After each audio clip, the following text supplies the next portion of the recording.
드디어 우리 문교자매님께서 인생 처음으로 미국 면허증을 따냈습니다. 할렐루야.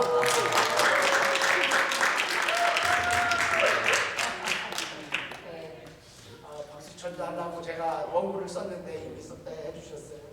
여러분, 미국 면허증이 별거냐고, 미국에서 뭐 도그나 카우나 다 가지고 있는 게 면허증이 아니냐고 사실 그렇게 말할 수 있겠지만 면허 시험을 보는 사람에게는 절대 그렇지 않습니다. 때에 따라 이게 면허 시험이 잘 안 되면 한국으로 돌아가고픈 마음도 생기게 되고요. 누군가에게는 미국 면허증이 면허증 이상의 큰 의미를 가지고 있는 게 사실입니다. 우리 은교자매님에게도 그랬어요. 우리가 잘 아는 대로 은교자매님은 그동안 유아트 전공을 잘 마치고 유아트에서 졸업했습니다. 지금은 OPT 기간이에요. 졸업한 학생들에게 약 1년 동안 잡을 구하는 시간을 주기 위해서 미국에서 합법적으로 거할 수 있는 상태. 우리 은교자매님이 OPT 기간입니다. 우리 함전사님이 OPT 신청을 했는데 지금 잘 안 됐어요. 그래서 지금 불안해하고 있는 상황인데 기도해 주시고 잘 하느님께서 인도해 주실 줄 믿습니다. 그렇게 저도 간절한 마음으로 매일 기도하고 있습니다. 우리 은교자매님 OPT 기간 이제 4월이죠. 그러니까 앞으로 한 두세 달 정도 남았어요. 그동안 취업이 되지 않으면 더 이상 미국에 머물지 못하고 한국으로 돌아가야 합니다. 물론 취업이 될 때까지 여기저기 인터뷰하고요. 자수남미 기간 동안에도 인터뷰하고 취업을 위해서 여러 가지 애를 쓰고 있지만 사실 취직이 안 되면 한국으로 돌아가야 해요. 실제로 우리 교회 청년들이 그렇게 해서 한국으로 돌아가는 경우가 적지 않았습니다. 저는 우리 교회 청년들이 미국에서 취업을 못하고 한국으로 돌아간다고 해서 그것이 무조건 다 슬프고 나쁜 것이라고 절대로 그렇게 생각하지 않습니다. 정말 최선을 다해서 준비하고 알아보고 열심히 취업을 위해서 준비하고 그래도 안 되면 용기 있게 계획을 수정하는 것, 이것도 어쩌면 훨씬 더 지혜롭고 현명한 판단이라는 생각이 듭니다. 사실 우리 은교자매님도 이런 마음으로 취업을 준비하고 있었어요. 본인이 정말 최선을 다해서 준비하고 열심히 노력하고 그래도 안 되면 그것이 하나님의 뜻으로 믿고 다시 한국으로 돌아가서 나중에 지안이랑 결혼해서 다시 미국으로 오겠다고 이런 얘기까지 저와 나누었던 기억이 있습니다. 그런데요, 지난번 드디어 은교자매님께서 미국 면허증을 받고 나서는 제게 그러는 거예요. 사관님, 이제 면허증 땄으니까 미국에 좀 있어야겠다고. 이제 미국 면허증 땄으니까 미국에 좀 더 있고 싶다고. 저도 여기저기 좀 알아보고 있어요. 미국 면허증이라는 게 별것 아닌 것 같지만 면허증 하나가 사람의 생각과 계획을 바꾸기에 충분하다는 사실을 저도 이미 잘 알고 있습니다. 저는 우리 은교자매님이 이곳에서 잘 취직이 돼서 어떻게든 좀 더 오랫동안 저희와 함께 볼 수 있기를 제가 기도하고 또 기도합니다. 이제 저희와 함께 있었던 청년들이 하나 둘씩 한국으로 돌아가는 걸 보면서요, 영희자매님 오늘 일하시는 것 같아요. 이제 영희자매님도 2월달이 되면 한국으로 돌아갈 계획이 있고 그런데요, 우리 은교자매님이라도 조금이라도 더 오랫동안 저희와 함께 있는 것 정말 제가 바라고 또 바라는 기도 제목이에요. 여러분, 이제 은교자매님 미국 펜실베니아주 면허증 땄으니까 미국에서 잘 취업될 수 있도록 정말 함께 기도해 주시고 중보해 주실 수 있기를 부탁을 드립니다. 제가 이런 모든 상황을 잘 알고 있었기 때문에 이번에 은교자매님이 면허시험을 보는데요, 정말 제가 얼마나 간절하게 기도했는지 몰라요. 시험 보는 내내 진짜 추운 날씨였어요. 파킹 시험 보는 시간 정말 두 손이 간절히 모아지더라고요. 그러면서 단번에 주차 시험을 통과했어요. 할렐루야 외치고 막 주행시험 보러 가는데요, 한 15분, 20분 정도 걸렸던 것 같아요. 와, 그렇게 간절하게 기도한 적이 언제였는지 모를 정도로 정말 간절하게 기도하고 있었는데 주행시험을 들어와서 합격하는데요, 정말 하나님 앞에 감사하고 감사했던 시간이었습니다. 여러분, 사실 우리 은교자매님이 시험을 보는데 그냥 된 게 아니었어요. 벌써 한 4, 5개월 전이에요. 처음 파킹 연습을 할 때부터 우리 전도사님들, 화진 형제, 청년들 다 한 마음이 돼서 도와주었고요. 시험 볼 때마다 우리 양전도사님 개인차 사용했고, 또 함전도사님이 매번, 지난번에는 정말 멀리까지 함께 동행해 주셨고, 그냥 혼자 된 게 아니라 많은 부분에서의 협력이 있어서 가능했던 일인데요. 저는 이것이 친정한 교회의 모습이 아닌가 하는 생각이 들었어요. 한 마음이 돼서 서로가 서로를 돕고, 서로가 서로에게 희망이 되어주고, 서로가 서로에게 힘이 되어주고. 우리 함전도사님은 은교자매가 계속 본인이랑 같이 시험장에 가서 떨어졌다고, 이번에는 사관님이랑 가서 붙었다고, 지난번에는 본인이랑 가서 그렇지 않죠. 지난번 2번 우리 함전사님과 함께 가서 떨어져 보고, 또 그것이 경험이 쌓여지고, 그게 다 도움이 되었던 게 사실입니다. 물론 저와 함께 가서 시험에 붙은 게 참 다행이긴 합니다만, 그야말로 성경 말씀 그대로 모든 것이 합력해서 선을 이루었다고 믿습니다. 아멘. 여러분, 오늘 본문 말씀에서도 우리는 동일하게 모든 것이 협력해서 선이 이루어졌다는 이 성경의 엄청난 진리를 또다시 발견하게 됩니다. 그야말로 모든 것이 합력해서 선이 이루어진 장소, 사역의 장소, 그것이 바로 엘리야가 그릿 시내가를 떠나 장소를 옮긴 사르밧이었어요. 소위 우리가 잘 알고 있는 사르밧 과부와 엘리야의 만남. 저는 그냥 단순한 만남이 아니라 이것이 바로 사역이라고 믿습니다. 엘리야의 사르밧에서의 사역. 사르밧의 사역이 사역이 되도록 하나님께서 모든 것이 협력하여 선이 되게 만들어주신 기적의 장소 사르밧. 사르밧의 사역. 여기에는 보배처럼 담겨진 사역의 법칙이 있었어요. 사역의 원칙이 있었어요. 우리 앞으로 2주 동안 이 사르밧에 머무르게 될 텐데요.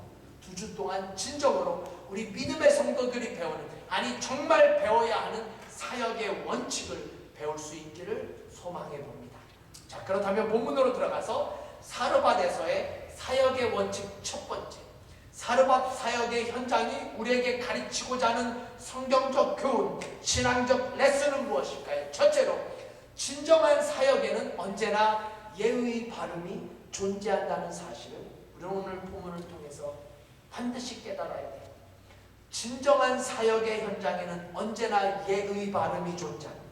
진짜 사역의 현장에는 인간적 예의가 존재해요. 왜냐하면 하나님은 무례함을 통해서는 역사하지 않으시기 때문입니다.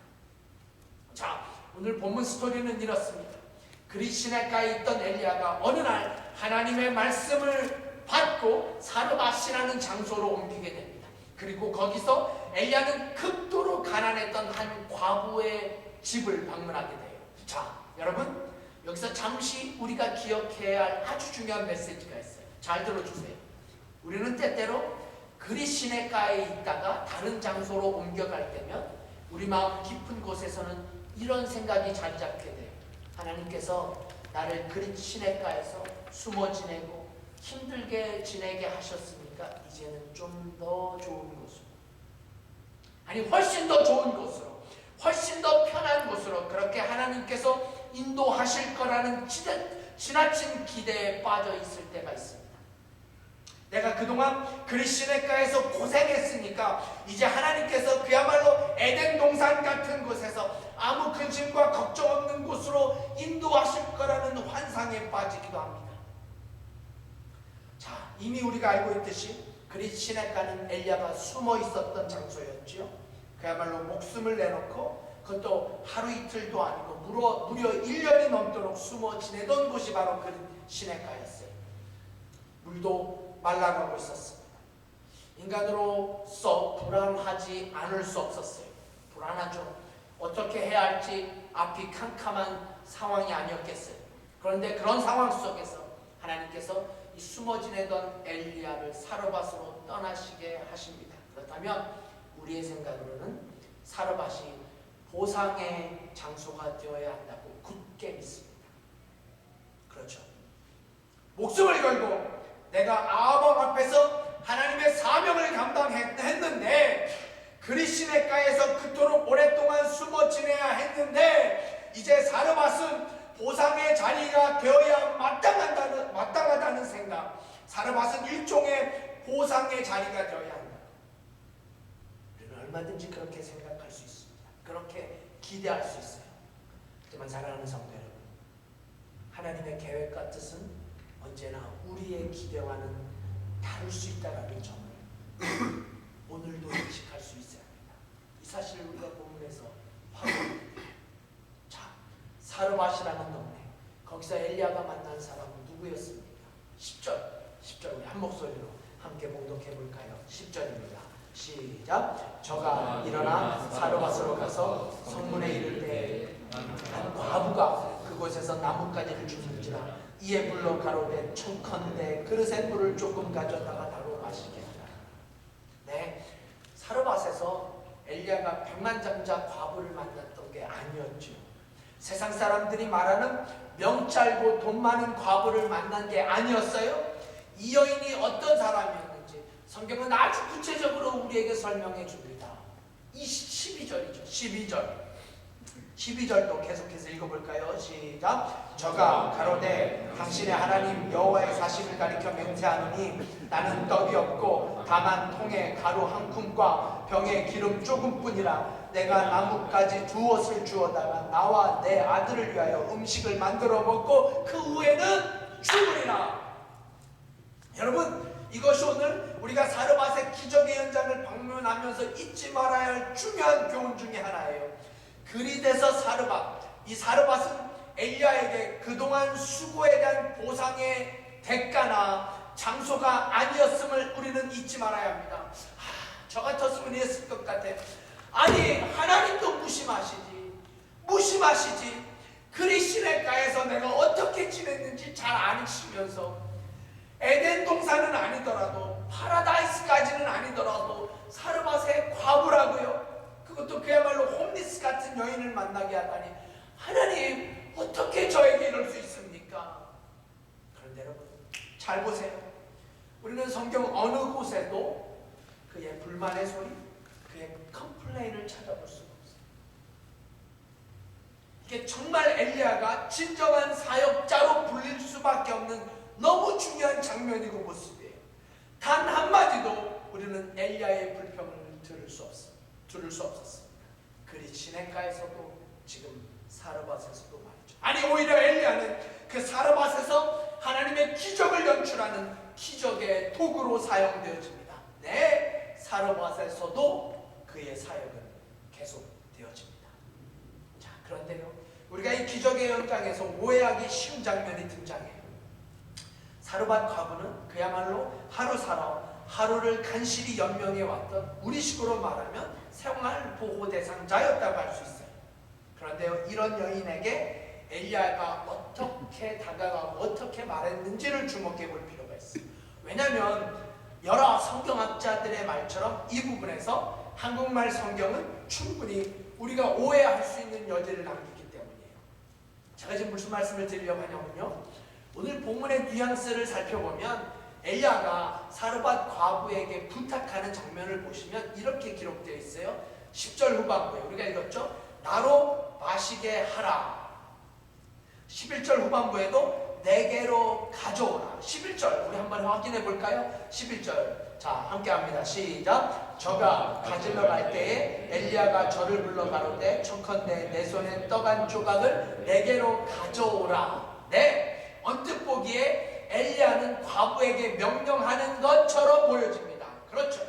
이것은 하나님의 말씀이고 하나님의 뜻이니까 당신은 내게 물을 가져오고 떡을 가져와야 한다라는 명령으로 오해되기 쉽습니다. 하지만 우리가 이 두 장면에서 놓치지 말아야 할 중요한 단어가 있어요. 반복되어지는 중요한 단어, 그게 바로 청컨대라는 단어입니다. 청컨대, 이 단어가 두 번 다 사용되어져요. 그리고 이 청컨대라는 단어의 성경적 원문은 극존칭에 해당되어집니다. 그러니까 엘리야가 지금 최대한의 예의를 갖춰서 부탁하는 장면이에요. 네, 엘리야는 물을 부탁할 때도 떡을 부탁할 때도 인간적인 최대의 예의를 갖추고 있다는 사실을 우리는 결코 놓치지 말아야 돼요. 이 사실을 영어 성경은 좀 더 클리어하게 우리에게 증명해 줍니다. 10절 후반부 영어 성경은 이렇게 기록되어 있어요. Would you bring me a little water so I may have a drink? 이어지는 11절은 더욱더 분명해집니다. He called and bring me please a piece of bread. 여러분, 우리는 영어를 잘 몰라도 어느 때 please를 사용하는지 잘 알고 있습니다. 어느 때 그냥 bring here 하는지 would you like to bring here 라고 하는지 이 정도는 구별을 합니다. 그렇죠? 여러분, 저는 우리들이 미국의 이민자로 살아가면서 제발 please라는 말을 많이 사용했으면 좋겠어요. please. 이것이 우리 한국말로 뭐 제발이라고 해석이 됐지만요, 이 please라는 말은 제발 이상의 뜻을 담습니다. 여러분들이 특히 레스토랑에 가거나 뭐 한국 식당에서도 얼마든지 우리는 please라고 말할 수 있습니다. 또한 우리가 이렇게 미국 교회와 함께 생활하면서요, 여러분 한번 정말 해보세요. please. 여러분을 대하는 상대방의 태도가 달라질 거예요. 제가 DHQ 가면 항상 얘기하는 것이 please. 제가 개런티합니다. 여러분을 대하는 미국 분들 상대방의 자세가 달라져요. 자, 다시 본문으로 돌아가십시다. 저는 엘리야의 위대함이 여기에 있다고 생각해요. 사실 지금 엘리야가 사르밧 과부에게 부탁하는 일은 엄밀히 따지면 엘리야 자신의 뜻이 아니었다라고 할 수 있습니다. 그렇죠? 엘리야가 먹고 싶어서, 엘리야가 마시고 싶어서 이 여인에게 부탁한 것이 아니었어요. 어느 면에서 이것은 철저하게 하나님의 뜻이요, 하나님의 계획이요, 아니 하나님의 명령이라고 할 수 있습니다. 하지만 그럼에도 불구하고 엘리야는 이 가난한 과부, 사회적 신분의 약자, 국가적 생활 보호 대상자, 존중하거나 예의를 갖출 필요가 전혀 없는 사람, 하지만 엘리야는 그것이 하나님의 명령이라고 이 여인에게 명령하지 않았다는 사실이에요. 그러니까 엘리야가 지금 이 여인에게 하나님의 명령을 인간적 최대의 예의를 갖추고 부탁하고 있다는 점을 우리가 결코 놓치지 말아야 돼요. 비록 이것이 하나님의 명령이었음에도 불구하고 말이죠. 제가 이 말씀을 드릴까 말까 고민했었는데요. 지난 주간에 정말 가슴 아픈 한국에서 들려온 한국의 기독교란 뉴스가 있었어요. 한국의 초대형 교회, 초대형 교회 중에 하나이고 이름 석자만 되면 모두 다 알만한 김홍모 목사님이 설교 중에 11조 내지 않으면 안 걸린다. 주여, 11조 안 내면 암에 걸린다. 정말 억장이 무너집니다.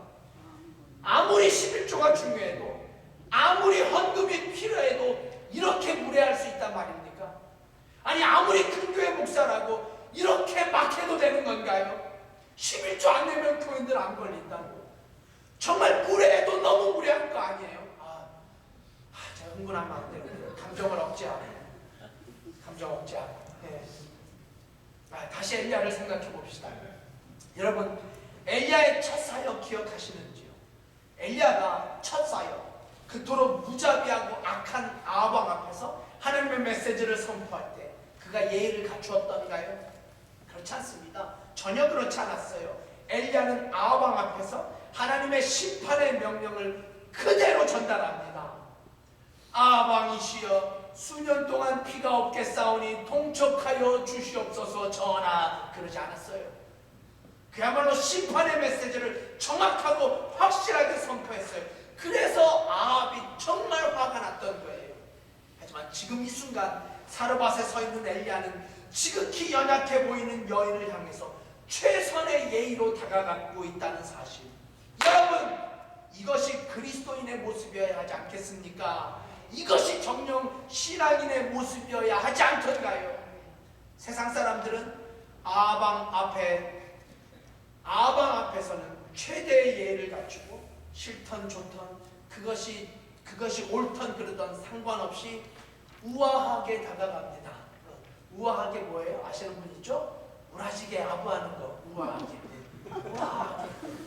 우아하게 아부하는 우아하게 다가가요, 세상 사람들.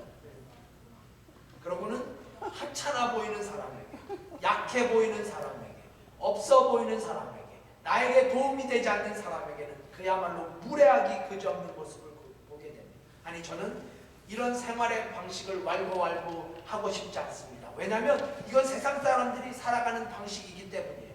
하지만 우리는 달라야 할 것 아니겠어요? 우리가 진짜 사역자라면, 아니 굳이 사역자가 아니라더라도 우리가 예수님을 믿는 신앙인이라면 우리는 달라야 하지 않겠습니까? 성경은 이렇게 우리에게 가르칩니다. 잘 들어주세요. 디모데전서 6장 1절에 보시면 믿는 상전이 있는 자들은 그 상전을 형제라고 경히 여기지 말고 더 잘 섬기게 하라. 아주 중요한 말씀이에요. 이 말씀의 뜻은 이렇습니다. 우리가 믿는 사람이라고, 우리가 그리스도인이라고 그냥 주 안에서 형제고 자매이고 그래서 오히려 서로가 서로에게 경히 여기는 경우가 있더라는 거예요. 교회 안에서 질서를 무너뜨리고 경히 여기는, 여러분 이거 우리 한국교회 얘기 아니겠습니까? 이거 교회에 말씀하시는 하나님의 말씀이 아니었겠어요? 그냥 한 교회 식구라고, 그리고 그 교회 안에서도 나이와 학벌 따지고 뭐 서로에게 경히 여기는, 오늘날 교회를 향한 하나님의 경고의 말씀이라고 믿습니다. 한국의 이동원 목사님은 이렇게 설교해요. 주목해 들어주세요. 인간에 대한 예의에 민감하지 못한 사람들을 하나님이 쓰신 일을 결코 성경에서는 찾아볼 수 없습니다. 다시 한번요. 인간에 대한 예의에 민감하지 못한 사람들을 하나님이 쓰신 일을 우리는 결코 성경에서 찾아볼 수 없습니다. 그렇습니다. 사랑하는 성도 여러분, 제발 우리 구세군 교회 안에서 인간에 대한 예의에 민감한 성도들이 되십시다. 나이가 많고 적고 돈이 많고 적고 더 많이 배우고 덜 배우고 신분이 높고 낮고 이런 것 따지는 천박한 교회가 아니라 서로를 존중하고 서로를 인정하고 더 나아가 함께 하나님의 뜻을 이뤄가는 믿음의 공동체로서 인간적 예의에 최선을 다하는 우리 교회가 될 수 있기를 기도하십시다. 왜냐하면 거기서부터 사역은 시작되어지기 때문입니다. 거기서부터 사르밧 사역도 시작이 되었고 이 사역이 기적의 사역이 되었던 믿음의 법칙, 아니 저는 이것이야말로 사역의 원칙이라고 믿습니다. 사랑하는 성도 여러분, 삶과 신앙은 다를 수 없습니다. 아니 다르면 안 됩니다. 여러분, 이 성경이 서로 사랑하라라고 얼마나 많이 강조합니까? 하지만 서로 사랑하라라고 강조한 만큼 이 성경이 서로를 존중하라고 강조하고 있다는 사실을 우리는 결코 잊지 말아야 합니다. 그런 의미에서 우리 구세군 필라하님교회 성도들이 서로 존중하고 서로 격려하고 또한 서로에게 예의를 갖추고 그렇게 하나님의 뜻을 준행해 갈 때 우리 교회에도 저와 여러분의 삶 속에서 또 진정한 하나님의 사역이 시작될 줄 믿습니다. 아멘. 자, 이제 여기서 한 걸음 더 나아가 마지막으로 오늘 이 시간 제가 사르밧의 사역을 소개하면서 여러분에게 꼭 나누고 싶은 사역의 또 다른 원칙 하나가 있어요. 제가 오늘 꼭 나누고 싶은 성경의 마지막 레슨 잘 들어주세요. 사르밧 사역의 원칙 두 번째, 사역이 될 수 있는 아주 중요한 원칙. 하나님은 한쪽에서만 일하시는 것이 아니라 양쪽 다 함께 일하신다는 사실을 우리는 잊지 말아야 합니다. 그러니까 사역의 원칙, 하나님께서 사역이 될 수 있게 하시는 아주 중요한 사역의 법칙, 그것은 하나님께서 어느 한쪽만이 아닌 양쪽으로 양면으로 일하신다는 사실이에요. 여러분, 이게 무슨 뜻입니까? 정말 잘 들어주시길 부탁드려요. 자, 사르밧에서의 사역, 사르밧에서 엘리야와 가부가 만난 이야기죠. 그렇죠? 여기서 하나님은 엘리야에게 이 과부에게 음식을 요청하게 하십니다. 하지만 그 음식은 우리가 확인한 것처럼 과부와 아들이 먹고 죽을 이 땅에 남겨진 마지막 음식이었어요. 그게 그가 가진 전부였습니다. 12절에서 이미 확인해 봤잖아요. 이거 먹고 그 후에는 뭐 한다고요? 죽으리라. 자, 여러분 한번 이 장면을 정지해 놓고 생각해 보십시다. 지금 이 마지막 음식을 제공한 과부의 입장에서 본다면 진짜 어처구니없는 일 아니겠어요? 아니, 벼룩이의 간을 빼먹어도 일분수지 어떻게 그럴 수 있습니까? 여러분, 이 부분이 잘 이해가 가지 않았어요. 솔직히 저도 그랬어요. 아니, 사역자라면, 진짜 사역자라면 최소한 컵라면이라도 갖다 줘야지 오히려 있는 그 마지막 빵 한 조각을 달랠 수가 있겠습니까? 이런 상황에서 이 여인의 심정이 어땠을까요? 여러분, 지금 이 여인의 마음, 이 여인의 감정, 이 여인의 기분이 어땠을까요? 그런데 이 여인의 마음을 살피기 전에 중요한 것은 이 과부의 마음에 이미 하나님께서 찾아가 주셨다라는 거예요. 할렐루야! 이 여인의 마음에 이미 하나님께서 찾아가 주셨어요. 그렇지 않으면 이 상황이 절대로 이해가 되지 않기 때문이에요.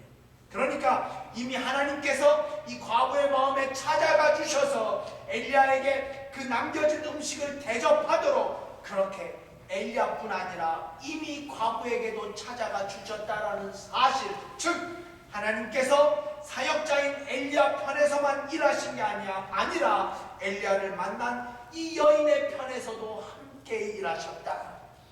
여러분, 여기서 저는 놀라운 하나님의 의도, 정말 인간적인 방법으로는 전혀 이해되지 않는 놀라운 믿음의 교훈을 얻을 수 있었습니다. 특히 사역의 차원에서 볼 때 이것이야말로 사역의 법칙이라는 생각이 들었어요.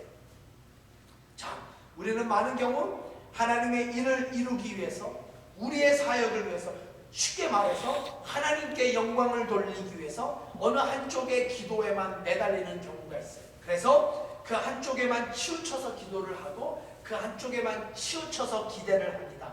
대부분 성도들이 그렇습니다. 물론 이것이 잘못되었다고 말할 수는 없지요. 이것 자체가 문제될 수 없습니다. 하지만 사역이 되고 또 그 사역이 기적이 되고, 이런 사역의 원칙을 보면 거기에 하나님께서 양쪽에서 일하셨다라는 사실. 그래서 우리의 기도도 어떤 경우는 내가 기도하고 있는 그 다른 쪽을 놓고도 기도할 수 있어야 한다는 사실이에요.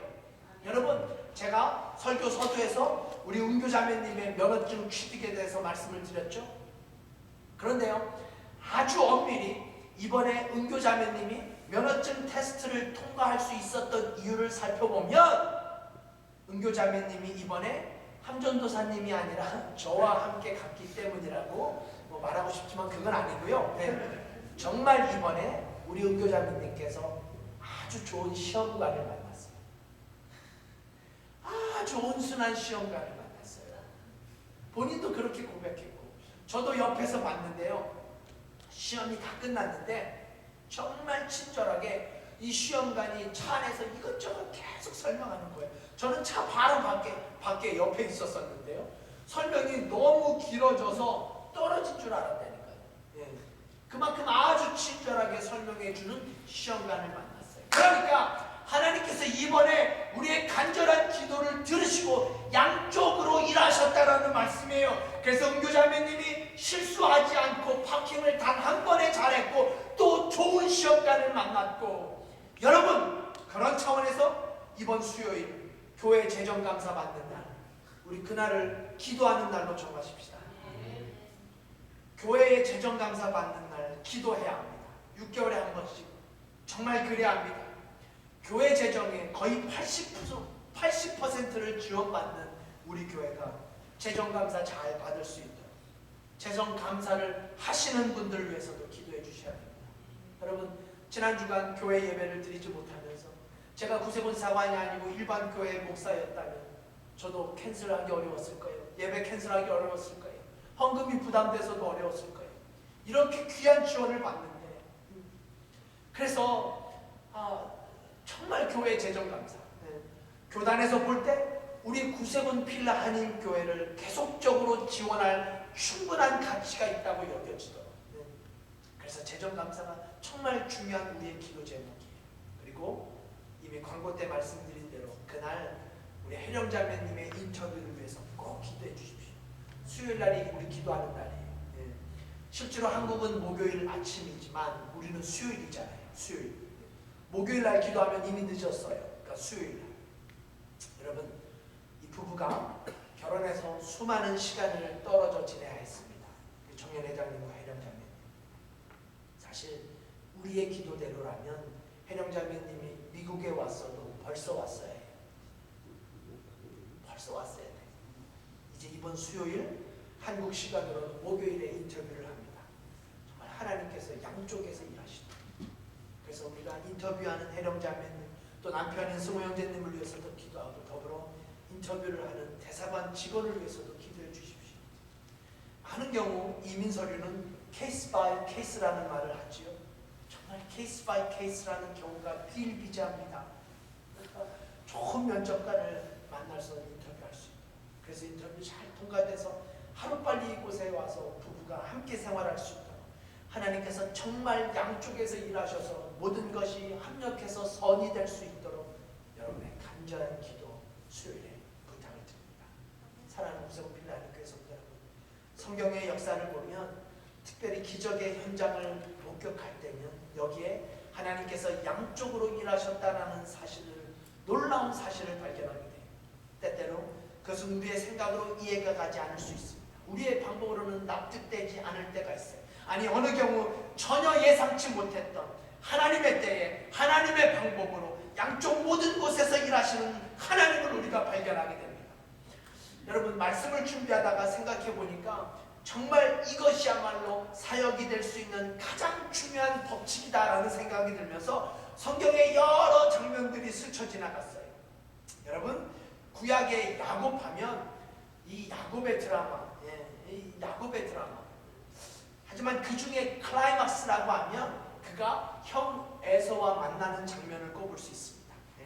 우리가 뭐 말씀으로도 확인해 봤죠. 야곱과 에서의 만남. 야곱은 그야말로 20년간 형 에서의 칼, 형 에서의 복수를 피해 다녀야 했습니다. 팥죽 한 그릇을 먹고 나서 말이죠. 아니, 아버지의 축복을 빼앗고 나서, 형의 축복을 빼앗고 나서, 그래서 저주받은 동생이 됩니다. 아니, 동생이라고도 할 수 없는, 결코 용서할 수 없는 놈 야곱. 하지만 야곱이 야복강 나루터의 모진 밤을 지내고 형 에서를 만나는 장면에서 야곱은 이제 목숨을 내놓고 형 앞에서 7번 절을 합니다. 그것이 성경의 기록이었어요. 창세기 33장 4절 제가 봉독해 드릴게요. 야곱과 에서가 20년 만에 만나는 장면이에요. 에서가 달려와서 그를 안고, 그러니까 야곱을 안고, 맞아서 안고, 목을 어긋 맡기고 그와 입 맞추고 피차 우니라. 이 장면, 여러분, 이 장면은 사실 칼부림이 나야 정상인 장면입니다. 야곱에게 달려가 그의 가슴에 칼을 찔러야 하는 게 원래의 대본이에요. 그렇게 20년 동안 에서는 이 순간만을 위해서 칼과 이를 함께 갈았던 사람이에요. 그런데 그랬던 그가 입을 맞추고 울다니요. 입을 맞추고 야곱을 끌어안고 울다니요. 전 이것이야말로 하나님께서 양면에서 일한 또 하나의 증거라고 믿습니다. 형에게 친정으로 용서를 비는 야곱, 그런 마음을 허락하신 하나님, 또한 그 야곱에게 20년의 모진 세월을 다 뒤로 하고 그를 끌어안고 용서할 수 있는 마음을 허락하신 하나님에서 하나님은 동생 야곱에게 또한 형 에서에게 양쪽 다 함께 일하셨습니다. 여러분, 성경을 보니까 이런 장면이 한두 군데가 아니다. 기생 라합의 이야기, 삼손의 이야기, 에스더의 이야기, 다윗의 이야기, 또한 오늘 이해하기 힘든 과부의 헌신과 엘리야가 만난 사르밧의 현장 속에서도 하나님은 어느 한쪽에서만 일하신 것이 아니라 이미 양쪽 다 손을 봐주셨다라는 말씀입니다. 여러분, 우리는 이 장면을 통해서 너무나 분명한 교훈을 얻게 됩니다. 여러분이 기도 제목이 있으시죠? 2016년도 이제 첫 달을 보내면서 여전히 여러분의 소망이 있으시죠? 여러분의 간절한 바람이 있으시죠? 아니, 우리도 때때로 엘리야처럼 기적이 필요한 순간들이 있습니다. 그럴 때 나만을 위한 기도가 아니라 그 기적을 위해서 또 다른 쪽에서 일하시는 하나님의 신실하심을 바라볼 수 있어야 할 줄 믿습니다. 그렇습니다. 이제 저는 비로소 어떻게 사르밧 과부가 이토록 헌신을 하게 되었는지 이해가 되기 시작했어요. 이 여인은 엘리야의 촉말을 듣고 헌신한 것이 아니라 이미 그의 마음에 하나님이 찾아가 주셨기 때문에, 그리고 그 마음속에 엄청난 기적을 주님께서 준비하시고 경험할 것입니다. 다음 주를 기대해 주십시오. 여러분, 이제 오늘의 말씀을 마치고자 합니다. 제가 지난 2주 동안 이 말씀을 준비하고 묵상하면서 이런 마음이 생기고 이런 기도가 생겼습니다. 2016년도를 살아가는 우리 구세군 필라인 교회 성도님들, 어쩌면 우리의 모습도 사르밧 과부와 그렇게 다르지 않다라는 생각이 자꾸 드는 거예요. 힘없고 빼없고 돈 없고 가진 것 없고, 하지만 그 남은 것, 비록 그것이 한 줌의 밀가루밖에 되지 않더라도 거기에 우리가 순종하고 헌신할 때 사르밧 과부의 이야기는 결코 남의 이야기가 아닌 성경의 이야기만이 아닌 저와 여러분의 이야기, 저와 여러분의 축복의 이야기, 우리 구세군 필라 한인교회의 기적의 이야기가 될 줄 믿습니다. 그래요, 이 사르밧 사역의 원칙을 진심으로 우리 온 마음으로 받아들이고 그렇게 믿음으로 살아갈 때 지금 이곳이 여러분의 사르밧 사역의 현장, 기적의 현장이 될 수 있기를 주님의 이름으로 축복합니다. 함께 기도하십시다. 우리 함께 잠시 말씀을 생각하시면서 1, 2분 동안만 기도하는 시간을 갖기를 원합니다.